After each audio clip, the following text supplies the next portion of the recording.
వివాహ సంబంధించి ఎక్కువ శాతం చూస్తూ ఉంటారు. వధూవరులకు మరియు వారి కుటుంబీకులకు శుభాకాంక్షలు, అభినందనీయాలు తెలియపరచడం జరుగుతుంది. కానీ నేను ఈరోజు ఈ వివాహంలో పాల్గొన్న మీ అందరికీ అభినందనలు తెలియజేయాలనుకుంటున్నాను. ఎందుకంటే సోదరులారా, ప్రతిరోజు ఏదైతే వివాహాలలో మీరు పాల్గొంటారో అందులో నేడు 99% వివాహాలు ప్రవక్త ముహమ్మద్ సల్లల్లాహు అలైహి వసల్లం వారి పద్ధతిపై ఉండవు. అంటే ఎవరైతే ప్రవక్త ముహమ్మద్ సల్లల్లాహు అలైహి వసల్లం వారి పద్ధతిని వదిలేసి సమాజం పద్ధతులలో వివాహాలు చేస్తారో అలాంటి వారి వివాహాలలో పాల్గొని కడుపు నిండా భోజనం చేసి వారికి అభినందనీయాలు తెలియజేసి వస్తారు మీరు.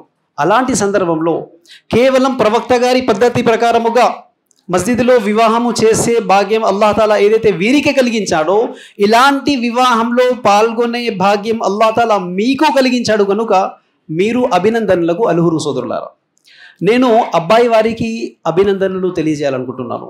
ఎందుకంటే ఈరోజు చూడండి, అమ్మాయి వారి తరపు నుండి కట్న కానుకలు స్వీకరించడము, లేదా అబ్బాయి వారి 100-200 మంది అతిథులను తీసుకువెళ్ళి అమ్మాయి వారి తండ్రి ద్వారా తిండి భోజనాలు స్వీకరించడము, కట్న కానుకలు తీసుకోవడం ఇస్లాంలో ధర్మసమ్మతము కాదు. ఈ విషయం ప్రతి ఒక్కరికి తెలుసు. కానీ ఈరోజు ఏం చేస్తున్నారు, అత్యధిక శాతం మంది ఏదైతే కట్న కానుకలు స్వీకరించినా కానీ తిండి భోజనాలు స్వీకరించినా కానీ వారు చెప్పే మాట ఏమిటిది, మేము అడగలేదండి, వారే వాళ్ళ సంతోషంతో ఇచ్చుకున్నారు. ఎన్ని చోట్ల అయినారు. ఎవరైనా దొరుకుతాడా ఈరోజు మీకు? నేను వెళ్ళి అడిగాను, నేను డిమాండ్ చేశాను, ఇంత ఇస్తేనే చేసుకుంటాను. ఏదో మీకు పల్లెటూరులో దొరుకుతుంది వివాహారం. కానీ అత్యధిక శాతం ప్రజలను మీరేం చూస్తున్నారు, మేము వద్దన్నాము, వాళ్ళ ఇంటి చిట్ట చివరి వివాహం అని, వాళ్ళ ఇంటి మొట్టమొదటి వివాహం అని వాళ్ళే వినలేదు. ఇలాంటి నాటకాలు ఈరోజు మీరు చూడడం లేదా? ఎంతమందిని చూడట్లేదు. ఇలాంటి కాలంలో ఎలాంటి నాటకాలు లేకుండా ప్రవక్త గారి పద్ధతి ప్రకారముగా అమ్మాయి వారి తరపున ఎలాంటి కట్న కానుకలు తిండి భోజనాలు లేకుండా నిజమైన నిజాయితీపరుడైన విశ్వాసి లెక్క నిజమైన మగధీరుడు లాగా ఎవరైతే మీ ముందు నిదర్శనము చూపిస్తున్నారో అందుకే వారు అభినందనీయులకు అర్హులు సోదరులారా. అమ్మాయి వారికి నేను అభినందనీయాలు తెలియజేయాలనుకుంటున్నాను. ఎందుకంటే ఈరోజు ఎంతో కొంతమంది యువకులు రెడీగా ఉన్నారు ఎలాంటి కట్న కానుకలు తిండి భోజనాలు లేకుండా వివాహం చేసుకోవడానికి. గుర్తుంచుకోండి, ఎంతో కొంతమంది యువకులు ప్రవక్త గారి పద్ధతి ప్రకారం వివాహం చేసుకోవాలనుకుంటారు. కానీ అమ్మాయి వారు చేయడానికి సిద్ధపడరు. అమ్మాయి వారు, ముఖ్యంగా అమ్మాయి వారి తరపున్న స్త్రీలు ఎవరైతే ఉన్నారో వారు ముమ్మాటికి కట్న కానుకలు తిండి భోజనాలు లేకుండా వివాహం చేయడానికి నేడు సిద్ధముగా లేరు. కుటుంబీకులు ఏమనుకుంటారో, ఇరుగు పొరుగు వారేమనుకుంటారో, బంధువులు ఏమనుకుంటారో, ఈ సమాజం వారేమంటారు, నానా మాటలన్నీ ఇస్తారు, నన్ను హేళన చేస్తారు. నన్ను ఈ కారణముతో జ్ఞానము ఉన్నవాడు కానివ్వండి, జ్ఞానము లేనివాడు కానివ్వండి, ఒక ఆలిం కానివ్వండి, ఒక జాహిల్ కానివ్వండి, ఒక తెలిసిన వాడు తెలియనివాడు, అందరి వివాహాలు చూడండి కట్న కానుకలు తిండి భోజనాలు పైన లేవా ఈరోజు? కారణం ఏమిటిది? కుటుంబీకులు ప్రజలు ఏమనుకుంటారో అనే ఈ భయం వలన అల్లాహ్ ఏమనుకుంటాడు, ప్రవక్త గారి హదీసులు ఏమి బోధిస్తున్నాయి వాటిని ఎవరూ పట్టించుకోవాలనుకోవట్లేదు. అదంతా తర్వాత సార్, కుటుంబంలో పరువు పోతుంది. ఇలాంటి ఏ భయము లేకుండా ప్రజలు ఏమనుకున్నా నాకు పర్వాలేదు, నా అల్లాహ్ ఏమనుకుంటాడు అదే నాకు చాలు అనే నినాదంతో ఈరోజు మీ ముందు మస్జిద్లో వివాహం చేసి ఏదైతే నిదర్శనము అమ్మాయి వారు మీ ముందు ప్రదర్శిస్తున్నారో దానికోసం వారు అభినందనలకు అర్హులు సోదరులారా. గమనించండి, మీరు ఈ రోజుల్లో ప్రతి ఒక్కరి వ్యవహారం ఎలా ఉంది అంటే వేరే ఇతర సాంప్రదాయాలలో, వేరే ఇతర సున్నతులలో ప్రవక్త గారి పద్ధతిని పాటిద్దాము అని ఎంతో కొంతమంది మీకు కనిపిస్తారు. ఈరోజు గడ్డాలు వదిలేయడం కానివ్వండి, నమాజులలో ప్రవక్త గారి సాంప్రదాయం కానివ్వండి, రమదాను మాసంలో ప్రవక్త గారి సాంప్రదాయాన్ని అవలంబించాలనుకున్నా కానీ ఎంతో కొంతమంది కనిపిస్తారు. ప్రవక్త గారి పద్ధతి అవలంబించాలి. కుటుంబీకులు అవలంబించకున్నా కానీ, సమాజంలో మెజారిటీ శాతం అవలంబించకున్నా కానీ వారు మాత్రం అభినందిస్తారు. కారణం ప్రవక్త గారి సాంప్రదాయము. కానీ ప్రవక్త గారి సాంప్రదాయం ప్రకారం వివాహము చేయాలి కనిపిస్తారా మీకు ఈరోజు? దూరం వరకు కనిపించరు. చూడండి, ఎవరు నమాజ్ చదివినా కానీ ప్రవక్త గారు ఇదే విధంగా నమాజ్ చదివారు, నేను ఇదే విధంగా నమాజ్ చదువుతాను ఆలోచన వస్తుంది మీకు. కానీ వివాహం సందర్భంలో ఎవరికైనా ఆలోచన వస్తుందా? ప్రవక్త గారు ఎలా వివాహం చేశారో, ప్రవక్త గారి కూతుర్ల వివాహాలు ఏ విధంగా జరిగావో అదే విధంగా చేస్తానో రాదు. పెద్దవాళ్ళ మనసులలో ఆలోచనలు వస్తాయి. మా వియంకుల వాళ్ళు ఏ విధంగా వివాహం చేశారో అంతకంటే ఎక్కువ చేయాలి. పెళ్ళిలా వాళ్ళు 4 రకాల వంటకాలు పెట్టారంట. అబ్బాయి వాళ్ళ వలీమాల 5 రకాలన్నా పెట్టకూడదా? చూస్తారా చూడరా? యువకుల మనసులలో ఆలోచనలు వస్తాయి. మా స్నేహితుడు ఏ విధమైన డెకరేషన్ పెట్టించాడో, ఏ విధమైన హంగు ఆర్భాటాలతో వివాహం చేశాడో అంతకంటే కొంచెం పెద్దగానే చేయాలి. ఆలోచనలు రావా? స్త్రీల మనసులలో ఆలోచనలు వస్తాయి. మా యారాలు, మా తోటి కూడలు ఏ విధమైన వివాహం చేసిందో అంతకంటే కొంచెం పెద్దగానే చేయాలి. వాళ్ళు 5 తులాల బంగారం పెట్టారంట, కనీసం 6 తులాలన్నా పెట్టాల్సిందే. చూస్తారా చూడరా? అంటే నమాజు విషయం వచ్చేసరికి ప్రవక్త గారి సాంప్రదాయాన్ని అవలంబించాలి. కానీ అదే వివాహ సందర్భం వచ్చినట్లయితే ప్రవక్త గారి సాంప్రదాయం ప్రకారం వివాహం చేయాలి ఆలోచన కూడా రాదు. మరి చూసుకున్నట్లయితే 2 హదీసులు సేమ్ ఉన్నాయి, ఒక విధమైన 2 హదీసులు. నమాజుకు సంబంధించి ప్రవక్త గారు ఏమంటున్నారు? సొల్లు కమారు అయితూని ఉసల్లి, నేను ఏ విధంగా నమాజు చదువుతూ చూసారో అదే విధముగా నమాజ్ చదవండి అంటున్నారు. దానిని తీసుకున్నాము. అదేవిధంగా వివాహం గురించి ప్రవక్త గారు ఏమంటున్నారు? అన్నికాహు మిన్ సున్నతి, వివాహము నా సాంప్రదాయము. మనమేం చేశాము? నమాజ్ను తీసుకెళ్ళి ప్రవక్త గారి పద్ధతి ప్రకారం చేసేసాము. వివాహాన్ని తీసుకువెళ్ళి ఈ సమాజానికి అంటించేసాము. చూడట్లేదా? రమదాన్లో చూసారు మీరు? రమజాన్ మాసంలో మన దైవభీతి, మన తహ్వా లెవెల్ ఎంతలా ఉండేనంటే మాషాల్లా, సేమ్ ఒకే రకమైన హదీస్ సహరీ గురించి వింటూ ఉన్నారు. సహరీ చేయండి, సహరీ భుజించండి. సహరీలో అల్లా తాలా శుభం పెట్టాడు. విన్నారా? వినలేదా? తసహరు ఫఇన్న ఫి సుహూరి బరకా. సేమ్ అదే హదీస్ సహరీ విషయంలో. ఉదయం 3 గంటలకి లేచి తినాలి అంటే ఎంతమందికి ఇబ్బంది కాలేదు? అయినా కానీ తిన్నాము. కారణము హదీస్ ఉంది. సహరీ భుజించాలి, సహరీ భుజించడంలో శుభం ఉంది. కానీ అదే రమదాన్ తర్వాత ఇంకో హదీస్ కూడా ఉంది. వివాహము ఏ వివాహం అయితే అతి తక్కువ ఖర్చుతో జరుగుతుందో ఆ వివాహము అతి శుభప్రదమైనది ప్రవక్త గారు అంటున్నారు. ఇక్కడ గమనించండి, సహరీలో శుభం తీసుకోవడం కోసము లేచి ఉదయాన్నే సహరీ చేశాము. కానీ అదే రమదాన్ మాసం తరువాత అదే శుభాన్ని తీసుకోవాలి, అతి తక్కువ ఖర్చుతో వివాహం చేసి ఆ వివాహం శుభప్రదమైనదని ప్రవక్త గారు అన్నారు. అక్కడ దానిని ఆచరించము. చూడట్లేదా మీరు? ఇంకేమవుతుంది ఇక్కడ? ప్రవక్త గారు అంటున్నారు, ఏ వివాహం అయితే అతి తక్కువ ఖర్చుతో జరుగుతుందో ఆ వివాహము అతి ఉత్తమమైనది అంటున్నారు ప్రవక్త గారు. మీ కుటుంబీకులు, మీ సమాజం వాళ్ళు ఏమంటారు? లేదు, అలా ఎలా జరుగుతుంది? మీ కుటుంబంలో, మన ఈ సమాజంలో ఏ వివాహం అయితే ఎంత ఉత్తమంగా జరుగుతుందో, ఏ వివాహంలో ఎన్ని రకాల వంటకాలైతే పెట్టడం జరుగుతుందో ఆ వివాహము అతి ఉత్తమమైనది మన దృష్టిలో. చూడట్లేదా? ప్రవక్త ముహమ్మద్ సల్లల్లాహు అలైహి వసల్లం వారు తన అనుచరులతో కూర్చొని ఉన్నారు. ఎంత మంచి గుణపాఠం ఉంది ఇందులో చూడండి. ప్రవక్త గారు తన అనుచరులతో కూర్చొని ఉన్నారు. అంతలోనే ఒక స్త్రీ వస్తుంది. వచ్చి ఏమడుగుతుంది? ఓ ప్రవక్త, నేను మీతో వివాహం ఆడాలనుకుంటున్నాను. ప్రవక్త గారు మౌనంగా ఉంటారు. అంటే అతనికి వివాహం చేసుకునే అవసరము లేదు. అంతలోనే పక్క నుండి ఇంకొక అనుచరుడు లేచి ఏమడుగుతాడు? ఓ ప్రవక్త, మీరు గనక అనుమతి ఇచ్చినట్లయితే నేను ఆ స్త్రీతో వివాహం ఆడాలనుకుంటున్నాను. ప్రవక్త గారు ఏమడుగుతారు? నగదు మెహర్ ఇవ్వడానికి మీ వద్ద ఏముంది? అతను అంటాడు, ప్రవక్త, మీకు నా స్థితి తెలుసు, నా వద్ద ఏమీ లేదు. అప్పుడు ప్రవక్త గారు ఏమంటారు? ఇంట్లో వెళ్ళి వెతుకు, ఒకవేళ ఇనుప ఉంగరం, బంగారంది కాదు, ఇనుప ఉంగరం దొరికినా కానీ తీసుకురా, నెట్ మెహర్ ఇచ్చి వివాహం ఆడు. అంతా వెతికి వచ్చి, ఓ ప్రవక్త, నా వద్ద ఏమీ లేదు అంటాడు. అప్పుడు ప్రవక్త గారు ఏమంటారు? ఖురాన్లోని ఎన్ని సూరాలైతే మీకు కంఠస్థమై ఉన్నాయో అవి కాబోయే మీ భార్యకు వినిపించేసేయండి, దీనినే మెహర్గా చేసి నేను వివాహం జరిపిస్తున్నాను అని ప్రవక్త గారు వివాహం జరిపించేశారు. ఇక్కడ గమనిస్తే 3 సంఘటనలు మనకు లభించేటి 3 ముఖ్య గుణపాఠాలు. మొట్టమొదటి విషయము, ఎక్కడైతే వివాహానికి సంబంధించిన చర్చ మొదలైందో, ఎక్కడైతే మ్యారేజ్ ప్రపోజల్ వచ్చిందో అక్కడే ప్రవక్త గారు వివాహం జరిపించేశారు. అంటే ఏమర్థమవుతుంది? మన దగ్గర ఏదైతే నడుస్తుందో ప్రవక్త గారు తెలుసుకున్నట్లు ఇలా కూడా చేయొచ్చు కదా. ఓకే భయ్, అమ్మాయి తిరిగి నచ్చింది కదా, అమ్మాయి నచ్చిన తర్వాత నువ్వు వెళ్ళిపో. ఒక 15-20 రోజుల తర్వాత ప్రవక్త గారు వారి అనుచరులను తీసుకొని వెళ్ళి అమ్మాయి వారి దగ్గరికి వెళ్ళి కడుపు నిండా భోజనం చేసి అమ్మాయిని చూసుకొని ఇంటికి వెళ్ళి సమాధానం చేస్తానులేండి అని రావచ్చు. ఆ తర్వాత మళ్ళీ 2 నెలల తర్వాత ఇంకా 200 మంది సహాబాలను తీసుకొని అమ్మాయి వాళ్ళ ఇంటికి వెళ్ళి తిండి భోజనాలు తీసుకొని ఎంగేజ్మెంట్ చేసుకొని రావచ్చు. మళ్ళీ ఆ 3 నెలల తర్వాత ప్రవక్త గారు పెద్ద పెద్ద సహాబాలను తీసుకొని వెళ్ళి డేట్ పెట్టుకోవడం కూడా రావచ్చు. అవి ఏం చేయలేదు ప్రవక్త గారు. ఎక్కడనైతే వివాహానికి సంబంధించిన ప్రపోజల్ వచ్చిందో అక్కడే వివాహం చేసి పంపించేశారు ప్రవక్త గారు. రెండవ గుణపాఠం గమనించినట్లయితే, ఏ అనుచరుడైతే పక్కన కూర్చొని ఉన్నాడో అతనికి ఊహకు కూడా అందలేదు ఒక అర్ధ గంట తరువాత నాకు వివాహం జరుగుతుంది అని. అతను సమావేశంలో కూర్చొని ఉన్నాడు, అంతలో స్త్రీ వచ్చింది. అంటే వివాహము ఆ కాలంలో, ప్రవక్తల కాలంలో, సహాబాల కాలంలో ఎంత సులభతరంగా జరిగేది అంటే అతని ఊహకు కూడా అందలేదు నా వివాహం జరగబోతుంది అని. ఎంత సులభంతో జరిగింది. ఇక మూడవ ముఖ్యమైన గుణపాఠం కుటుంబ పెద్దల కోసం, కుటుంబ పెద్దలైతే ఎవరైతే ఉన్నారో వారి కోసం ముఖ్యమైన గుణపాఠం ఏమిటిది? ప్రవక్త గారు కుటుంబ పెద్దగా అక్కడ వివాహానికి పెద్దగా ఉండి ఏం చేశారు? అక్కడే వివాహం జరిపించేశారు. ఈరోజు మీరు చూడట్లేదా? ఎప్పటి వరకైతే కుటుంబ పెద్దలు హాజరు కారో అప్పటి వరకు వివాహానికి సంబంధించిన చర్చలు మొదలు కూడా పెట్టరు. చూస్తారా? చూడరా? ఏమై మాట్లాడదామా? ఒక్క 2 నిమిషాలు ఆగండి, మామూలు వస్తున్నావు చౌరసదాగా వచ్చినట్టు ఒక్క 2 నిమిషాలు ఆగండి. వింటారా వినరా? నా ప్రశ్న ఏమిటిది అంటే కుటుంబ పెద్దలు లేనిదే మనం ఎలాంటి వివాహానికి సంబంధించిన చర్చలు మొదలు పెట్టాం కదా.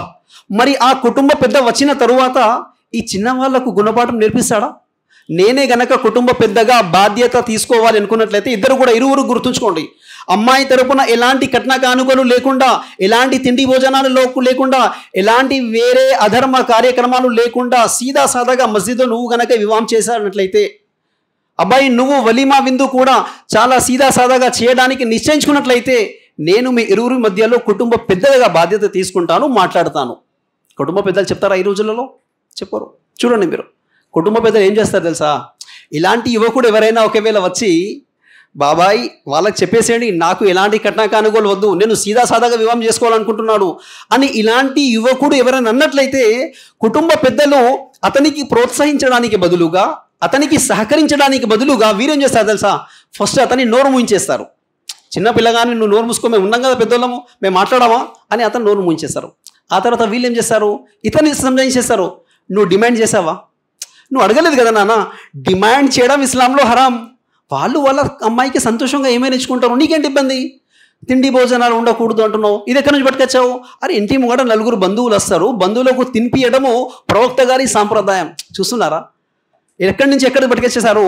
అతిథులకు సంబంధించిన హదీసులు ఏవైతే ఉన్నాయో ఆ అతిథ మర్యాదల హదీసులను తీసుకువచ్చి వివాహం పైన ఫిట్ చేసేసి ఏమంటున్నారు? ఇంటి ముంగటికి 4 బంధువులు వస్తారు కదా, వాళ్ళకి తినిపియాలి, ఇది అన్నం తినకూడదు, తిండి భోజనం ఉండకూడదు, ఎక్కడి నుంచి తీసుకొస్తున్నావు? అతన్ని ఫస్ట్ ఏం చేస్తారు కుటుంబ పెద్దలు? అబ్బాయి నోరు ముంచేస్తారు. ఆ తర్వాత అమ్మాయి వారి దగ్గరికి వెళ్ళి నేను అబ్బాయికి సంజయించేశాను, నువ్వు చేసే బందోబస్తు ఏదైనా చేసేయి, అమ్మాయి పెళ్లి కోసం ఎంతో కొంత కూడబెట్టుకొని ఉంటావు కదా.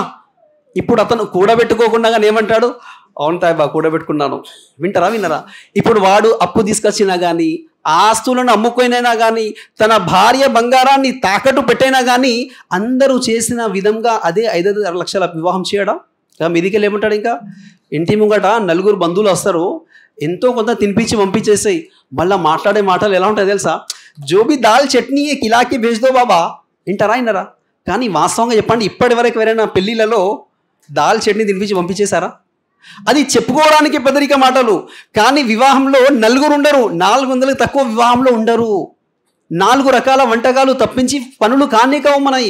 అయితే మన కుటుంబ పెద్దలు చేసే ఘనకార్యాలు ఇంత పెద్ద పెద్దగా ఉంటాయి. కానీ వీరి కోసం ప్రవక్త ముహమ్మద్ సల్లల్లాహు అలైహి వసల్లం వారి ఈ సంఘటన ఒక ఉదాహరణ. ఇక్కడ ప్రవక్త గారు కుటుంబ పెద్దగా, వివాహం యొక్క పెద్దగా బాధ్యత తీసుకొని ఏ విధమైన వివాహం చేసి జరిపించేశారు అంటే ఎలాంటి కట్న కానుకలు, తిండి భోజనాలు లేవు. ఎక్కడైతే వివాహానికి సంబంధించిన ఆహ్వానం వచ్చిందో అక్కడే ప్రవక్త గారు వివాహం చేసి జరిపించేశారు. సోదరులారా గమనించండి, ఈరోజు మన సమాజంలో, మీ కుటుంబంలో, మీ గ్రామంలో మీరే గమనించండి, కేవలం 5 నుండి 10% ప్రజలు మాత్రమే ధనవంతులు ఉన్నారు. చూసుకోండి, వారు తలుచుకున్నట్లయితే లక్షలలో కాదు కోట్లలో కూడా వివాహాలు జరపవచ్చు. కానీ ఎంతమంది ఉన్నారు? కేవలం 5 నుండి 10% మాత్రమే. వీరి వలన మిగతా 90 నుండి 95% ప్రజలు వడ్డీ పైన అప్పులు తీసుకువచ్చి వివాహం చేయడం లేదా? ఆస్తులను సైతం అమ్ముకొని వివాహం చేయడం లేదా? ఇది జరుగుతుంది ఈ రోజులలో. మీరు వింటూ ఉంటారు కూడా చాలామందితోటి, ఫలానా చోట మాకు ఒక ప్లాట్ ఉండేనండి, పెద్దమ్మాయి వివాహం అప్పుడు అమ్మడం జరిగింది. వినరా? ఫలానా చోట 4 ఎకరాల మాకు వ్యవసాయ భూమి కూడా ఉండేది, రెండో అమ్మాయి వివాహం కోసం అమ్మేయడం జరిగింది. ఇంటి ముంగట మంచి పెద్ద బండి కూడా ఉండేనండి, అమ్మాయి వివాహం కోసం అమ్మడం జరిగింది. వినరా?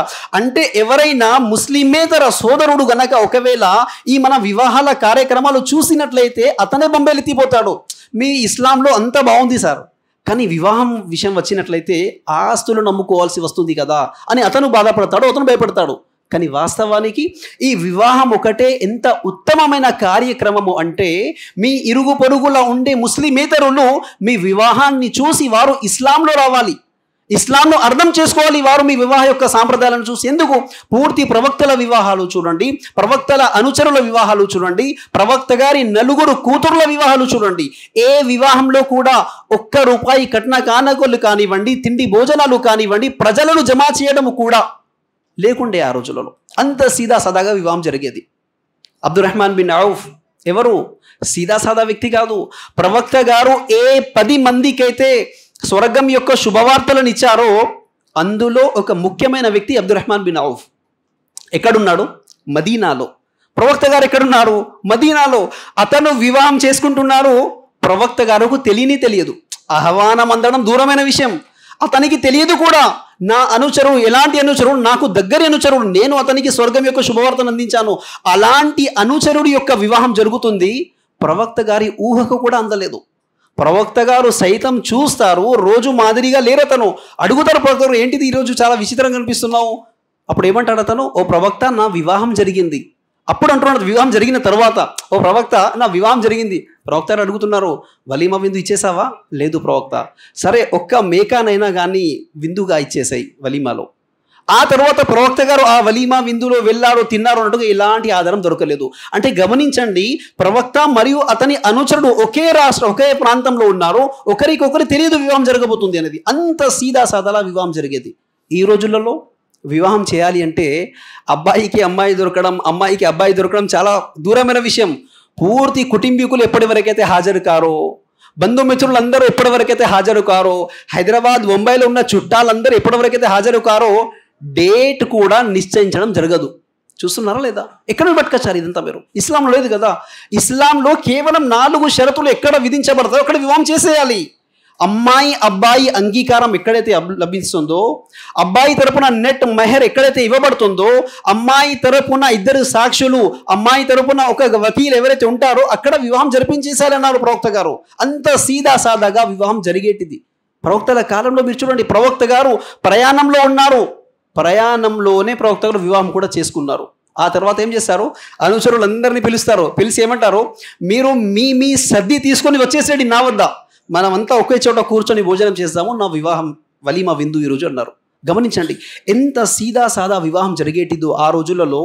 ఈరోజు అదే సాంప్రదాయాన్ని వదిలేయడం వలన ఆర్థిక పరంగా ముస్లింలు వెనకబడి లేరా? మీకు చూసుకోండి, ఈరోజు ముస్లింలలో దూరం వరకు మీకు ఐఏఎస్ ఆఫీసర్ కనిపించాడు, ఐపీఎస్ ఆఫీసర్ మీకు కనిపించాడు, ఇండస్ట్రియలిస్ట్ మీకు కనిపించాడు, పెద్ద కంపెనీ CEO మీకు కనిపించాడు.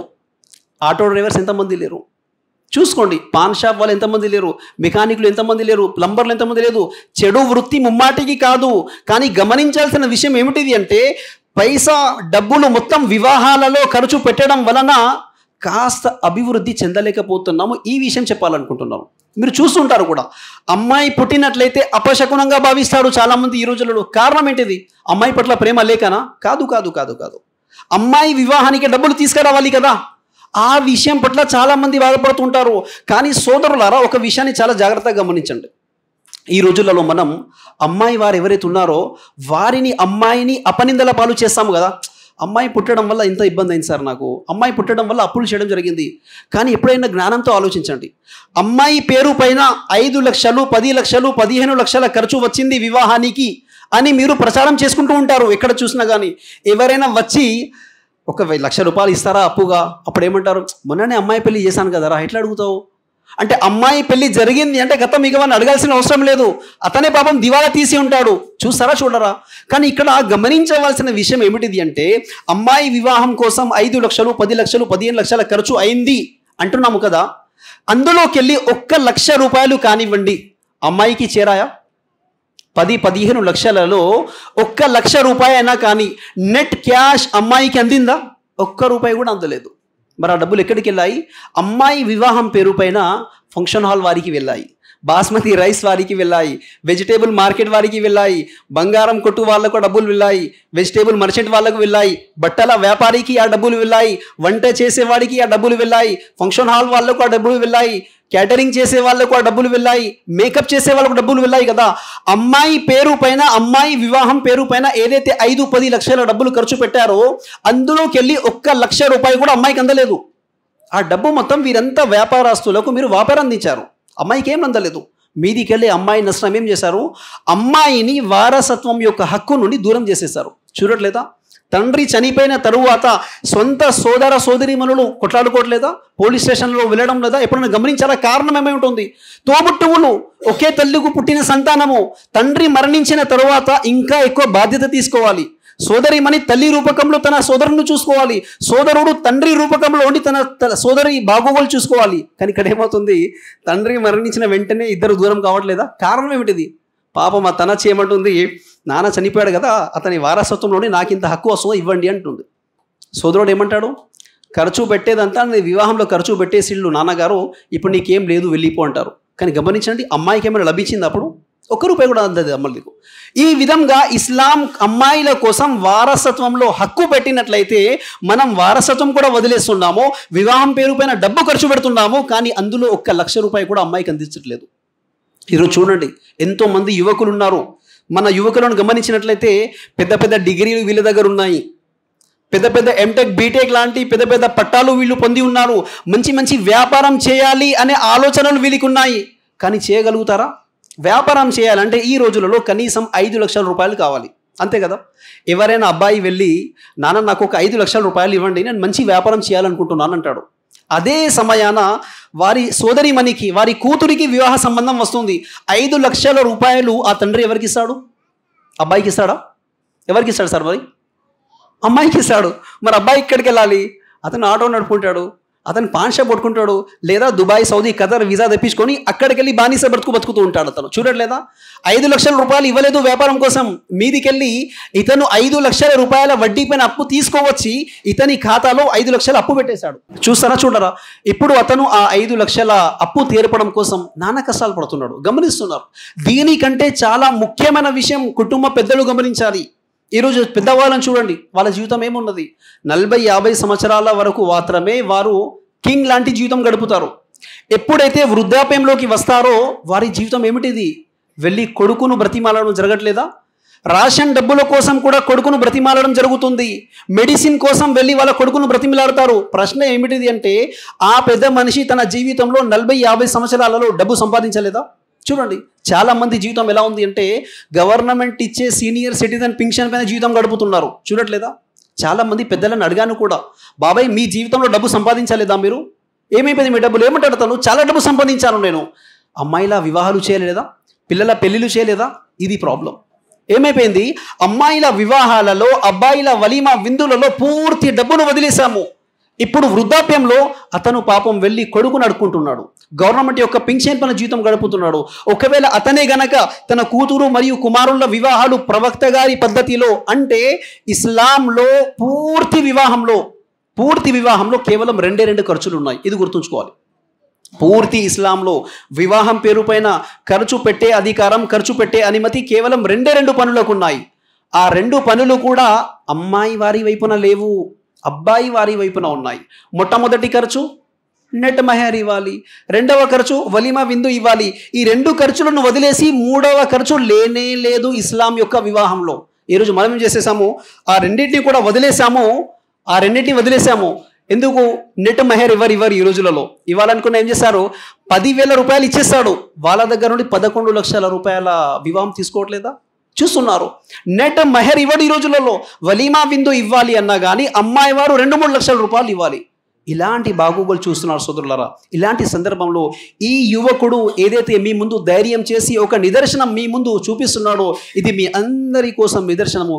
ఈ రోజు నుండి నిశ్చయించుకోండి, వివాహం చేయాలి అంటే ఈ విధంగా ఎలాంటి కట్న కానుకలు, తిండి భోజనాలు లేకుండా వివాహం చేయాలి. ఎవరైతే ప్రవక్త గారి సాంప్రదాయంలో వివాహాలు చేయరో వారి వివాహ ఆహ్వాన పత్రికలను బహిష్కరించండి. ఈ విధముగా సోదరా, నేను మీ ఈ వివాహంలో పాల్గొనలేను అని చిట్ట చివరిగా అల్లాహ్తో చేసే విన్నపం ఏమనగా, అల్లాహ్ ఎన్ని విషయాలైతే బుద్ధించుకున్నాడు చేస్తున్నామో వాటన్నిటిపై మా అందరికీ ఆచరించే భాగ్యాన్ని ప్రసాదించు. మా అందరికీ ఇదే విధంగా నీ ప్రవక్త గారి పద్ధతిలో వివాహం చేసే భాగ్యాన్ని ప్రసాదించు. వాఖిరు దఅవానా అల్హమ్దులిల్లాహి రబ్బిల్ ఆలమీన్.